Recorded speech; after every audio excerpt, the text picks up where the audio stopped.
Shalom, salam sejahtera, saudara yang dikasihi Tuhan. Selamat hari Pentakosta. Kita akan dengarkan firman Tuhan, tapi sebelumnya mari kita berdoa. Tuhan, kami mau mendengarkan firman-Mu, kami berdoa supaya Roh Kudus menolong kami, menerangi hati kami, supaya kami dapat memahami kebenaran-Mu dengan baik. Dalam nama Tuhan Yesus, kami sudah berdoa. Amin. Kisah Para Rasul 1 ayat 8. Tetapi kamu akan menerima kuasa kalau Roh Kudus turun ke atas kamu. Dan kamu akan menjadi saksiku di Yerusalem dan di seluruh Yudea dan Samaria dan sampai ke ujung bumi. Demikian Kisah Para Rasul 1 ayat 8. Tema renungan kita, dipenuhi Roh Kudus. Saudara-saudara, hari ini kita memperingati hari Pentakosta. Pentakosta artinya yang ke-50. Hari ke-50 setelah Paskah. Nah, ini Paskah Perjanjian Lama, hari bebasnya bangsa Israel dari Mesir. Pentakosta Perjanjian Lama menjadi Pentakosta Perjanjian Baru karena apa yang terjadi di dalam Kisah Para Rasul 2 ayat 1-13, yakni pencurahan Roh Kudus. Momen inilah yang dipakai Tuhan untuk menggenapi janjinya kepada murid-muridnya sesaat sebelum kenaikannya ke surga, bahwa mereka akan menerima kuasa untuk dapat melaksanakan misi amanat agung. Nah, kita akan belajar ada 3 hal yang ingin saya sampaikan berkaitan dengan tema kita, dipenuhi oleh Roh Kudus. Itu yang pertama, dipenuhi oleh Roh Kudus itu ditandai di dalam Kisah pasal 2 dengan lidah-lidah seperti nyala api yang hinggap di atas setiap murid yang ada di ruangan pada saat itu. Lalu dikatakan, penuhlah mereka dengan Roh Kudus. Kata penuhlah dalam bahasa Yunani dipakai kata pleto, yang artinya penuh, genap, atau dikuasai, menunjukkan bagaimana Roh Kudus yang menguasai orang percaya yang berkumpul di sana. Dipenuhi Roh Kudus juga berarti diperlengkapi dengan kekuasaan dari tempat tinggi yang menyanggupkan mereka bersaksi untuk Kristus dan juga menginsafkan orang-orang akan dosa, kebenaran, dan penghakiman Allah, sehingga mereka berbalik dari dosa kepada keselamatan dalam Kristus.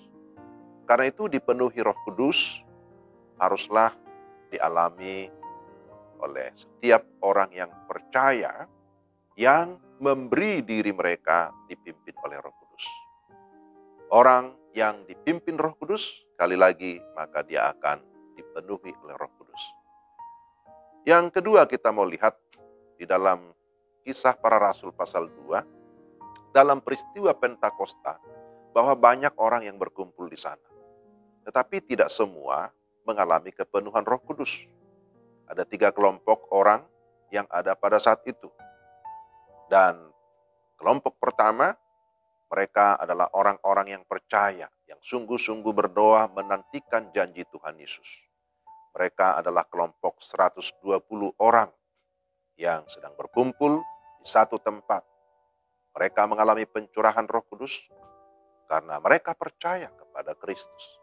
Mereka adalah pribadi-pribadi yang mau taat kepada perintah Kristus untuk tetap tinggal di Yerusalem, dan kemudian mereka menerima janji pencurahan Roh Kudus. Tapi ada kelompok yang kedua. Mereka adalah orang-orang Yahudi, penganut agama Yahudi, disebut sebagai orang-orang saleh. Tetapi mereka tidak dipenuhi Roh Kudus. Mereka hanya tercengang-cengang menyaksikan apa yang terjadi. Mereka tidak mau percaya kepada Tuhan Yesus. Lalu ada kelompok yang ketiga.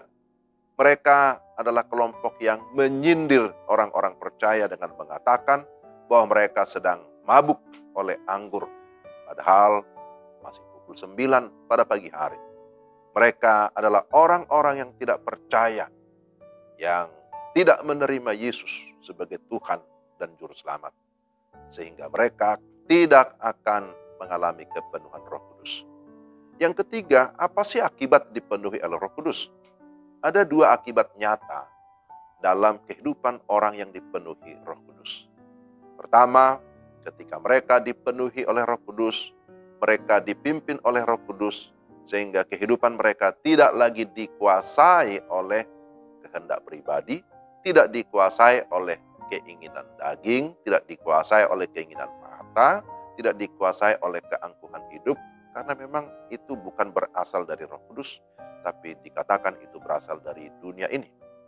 Dan kemudian yang kedua, mereka yang dipenuhi Roh Kudus, mereka memiliki semangat baru, mereka memiliki kuasa, sehingga dengan kuasa yang diberikan Roh Kudus, ada keberanian yang menimbulkan adanya kegerakan misi.